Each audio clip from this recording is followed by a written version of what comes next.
June 5, 2021, nang dumayo sa bansang Dubai ang tubong Lagaway Ifugao, ang tinaguriang daifugo ng Philippine boxing na si KJ Natuplag upang sagupain ng undefeated prospect ng bansang Afghanistan na si Hasibullah Ahmadi sa isang 8-round featherweight bout. Ngunit sa kasamaang palad nga mga idol, bigo ang ating kababayan na makuha ang panalo sa kalabang undefeated by a unanimous decision. At ang matindi pa dyan mga idol, bukod sa pagkatalo ng ating kababayan, ay hindi pa nga agad ito nakauwi sa ating bansa. Ito'y matapos nga pong mag-anunsyo ang Pilipinas na wala munang papapasukin na kahit na sino man na manggagaling sa ibang bansa dahil sa lumaganap po noon ang kinatatakotang COVID-19 pandemic. Sa paseros, hindi namin alam kasi may COVID-19. Kaya naman, nanatili muna doon ang buong kampo ng Pinoy. Pero sa kabilang banda mga idol, kahit papaano ay naging maganda ang pagkaka-stranded nila doon. Sapagkat 2 buwan lamang po ang nakalipas, bagamat kagagaling lang sa pagkatalo ang ating kababayan, ay maswerte nga po itong nabigyan muli ng pagkakataong mapalaban. At dito nga mga idol, ay naitapat naman siya sa isang veteranong Colombian boxer na si Argel Berrio para sa isang 8-round schedule featherweight bout. Dito nga sa labang ito mga idol, bagamat heavy underdog sa lawak ng experience ng kalaban, ay hindi nga po sinayang ng ating kababayan ang isa pang pagkakataon na naibigay sa kanya.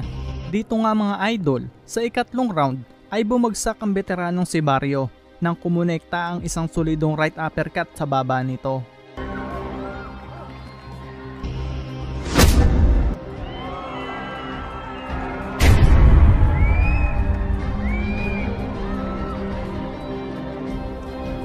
Sa sumunod na round naman, ipinamalas na naman ng ating pambato ang dugong Pilipino at lakas nito nang muling pabagsakin ang Colombiano sa pamamagitan ng mabibilis na kombinasyon.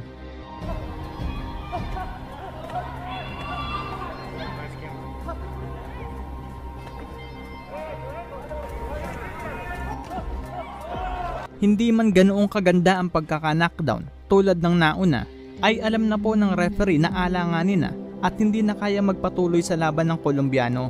Kaya naman, nagpasya ito na itigil na ang laban. Sa pagkakataong ito mga idol, ito na po ang ika-8 knockout sa 9 na panalo ng ating kababayan.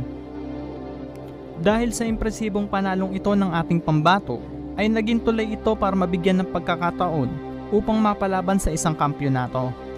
At dito nga mga idol, ay nakasagupan niya ang tigasing Thai fighter na si Atanon Kunlawong para paglabanan ng Asian Boxing Council featherweight title. Bago nga ang laban, ay may kartada ang Thai fighter na 17 panalo, 13 ay tinapos sa pamamagitan ng knockout, 6 na talo at 1 tabla. Samantalang ang Pinoy naman ay may 9 na panalo, 8 ay tinapos sa pamamagitan ng knockout, 3 talo at 2 tabla. Mas matangkad ang kalaban, ngunit nagawa pa din itong pabagsakin ng ating kababayan. Sa unang round nga mga idol, ay nagkapalitan na agad ng matitinding atake ang 2 boksingero.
Sa pangalawang round naman ay bumagsak nga ang Thai fighter matapos tamaan ng isang body shot.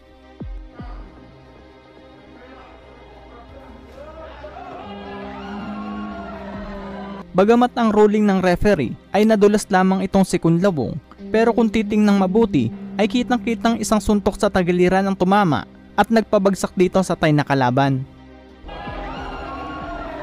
Kung sa unang knockdown ay nakaligtas ang kalaban, dito nga po sa sumunod ay sinigurado nga po ng ating pambato ang atake sa pagkonekta ng isang left hook sa mukha ng Thai fighter.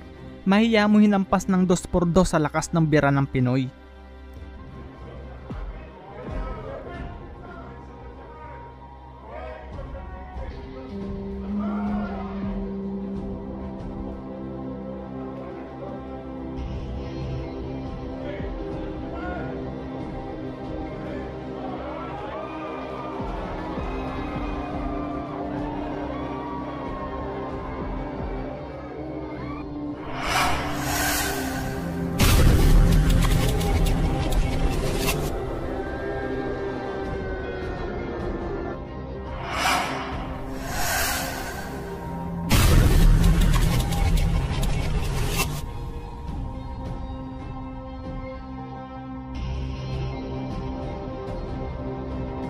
Bagamat kahit gusto pa nitong makatayo at magpatuloy sa laban, ay hindi na nito inabot ang bilang ng referee. Kaya naman, wagi ang ating kababayan via second round technical knockout.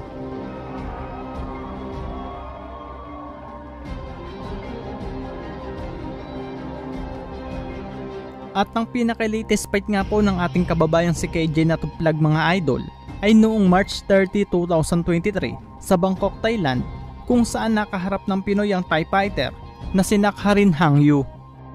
Kaya naman, ating balikan ng isang mabilisang labang ipinakita ng Daifugo na si KJ na tuplag.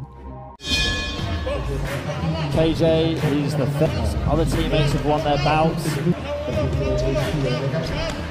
Good rip to the body here from KJ. Stiff jab from KJ as well. Nakharin on the ropes. Huge left hand just missing there from comes in. That big left hand, very sharp, almost like a sniper's shot. That left hand, a good flurry from KJ as he pushes Nakharin back onto the ropes. Good 1-2 from Nakharin. Nakharin moving across to his right, throwing a big left hand again. He's doing it here. Very clever tactic there from Nakharin. But as soon as KJ gets Nakharin in the pocket, very clever and very good at. There you go, big jab, big. Nakharin.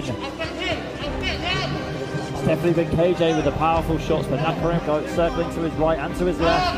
KJ missing with the right uppercut. Nakharin with shots like that on the inside. He doesn't want to do big right hook there.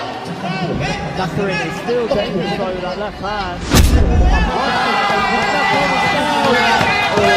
Looks like we've got a first round knockout tonight. And there you go.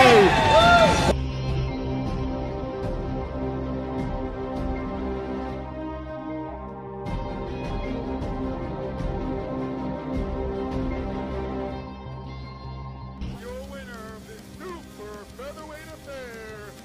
2 minutes 32 seconds to the round number 1. The red corner, KJ Nakharin.